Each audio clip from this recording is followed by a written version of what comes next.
पुणे अपघात प्रकरणी मोठी आणि धक्कादायक एक अपडेट जाणून घ्यात।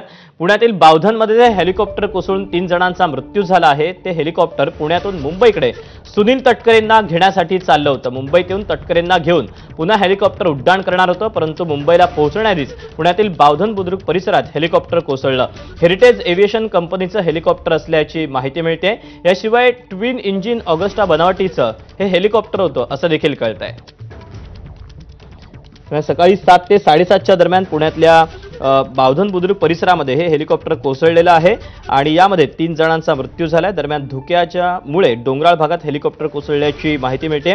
ऑक्सफोर्ड काउंटी रिसॉर्टच्या हेलिपॅडवरून या सकाळी हेलिकॉप्टरनं उड्डाण केलं होतं आणि हे जे उड्डाण केलं होतं हे उड्डाण मुंबईत येऊन सुनील तटकरेंना घेऊन जाण्यासाठी या हेलिकॉप्टरनं उड्डाण केलं होतं। मुंबईमध्ये येऊन जुहू इथून ते सुनील तटकरे यांना घेऊन जाणार होते अशी देखील माहिती मिळते आणि या दरम्यानच धुक्यामुळे डोंगराळ परिसरामध्ये या हेलिकॉप्टरचा अपघात झाल्याची जी प्राथमिक माहिती ती मिळते।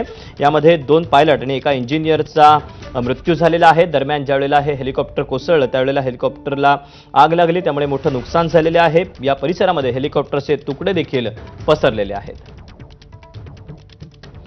निलेश बुधावले आपल्याला याबद्दलचे अपडेट देतोय। निलेश, दीपक, ऑगस्टा 109 नावाचं हे हेलिकॉप्टर होतं, ज्याचं हेरिटेज एव्हिएशन या कंपनीचं हे हेलिकॉप्टर असल्याची माहिती मिळते। काल साधारणपणे हे हेलिकॉप्टर परळी येथे राष्ट्रवादी काँग्रेस पक्षाचे धनंजय मुंडे यांची जी सभा पार पडली त्या सभेसाठी राष्ट्रवादी काँग्रेस पक्षाचे प्रदेशाध्यक्ष सुनील तटकरे यांना घेऊन त्या ठिकाणी गेल्याचं माहिती आहे। त्यानंतर परळीहून हे हेलिकॉप्टर काल रात्री उशिरा पुण्यामध्ये येऊन थांबलं होतं। राष्ट्रवादीचे जे पदाधिकारी आहेत हे मात्र विमानानं थेट मुंबईला आले होते आणि आज सकाळी अमित शहांच्या भेटीसाठी ही सर्व मंडळी महायुतीच्या बैठकीसाठी जाणार होती आणि त्यानंतर हेच हेलिकॉप्टर पुन्हा राष्ट्रवादी काँग्रेस पक्षाचे प्रदेशाध्यक्ष सुनील तटकरे यांना मुंबईहून त्यांचं निवासस्थान रायगड जिल्ह्यामध्ये सुतारवाडी येथे आहे तिथे घेऊन जाणार असल्याची सूत्रांची माहिती आहे आणि त्यामुळे हे हेलिकॉप्टर मुंबईच्या दिशेने येणार होतं। मात्र तत्पूर्वीच या हेलिकॉप्टरचा क्रॅश झालं आणि त्याच्यामध्ये 3 मृत्यू झाल्याची माहिती आहे। या सगळ्याबाबत सुनील तटकरे यांच्याशी काही तू संपर्क साधलायस का? त्यांच्याकडून याबद्दलची काही माहिती मिळाली आहे का? अगदी थोडक्यात सांगशील?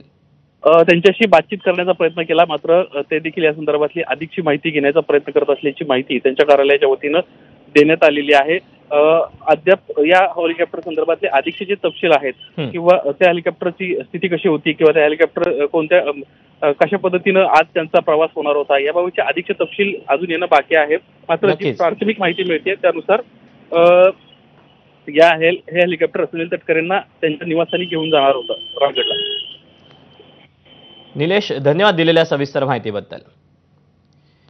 पुणे अपघात प्रकरणातली ही एक मोठी अपडेट आहे। पुण्यातल्या बावधनमध्ये जे हेलिकॉप्टर कोसळलेलं आहे आणि ज्यामध्ये 3 जणांचा मृत्यू झालाय ते हेलिकॉप्टर पुण्यातून मुंबईकडे सुनील तटकरेंना घेण्यासाठी चाललेलं होतं। मुंबईमध्ये येऊन तटकरेंना घेऊन हे पुन्हा हेलिकॉप्टर उड्डाण करणार होतं। त्यांच्या निवासस्थानी त्यांना हे हेलिकॉप्टर पोहोचवणार होतं, परंतु मुंबईला पोहोचण्याआधीच पुण्यातील बावधन परिसरात हे हेलिकॉप्टर जे आहे ते कोसळलेलं आहे। या अपघातामध्ये 3 जणांचा मृत्यू झालेला आहे।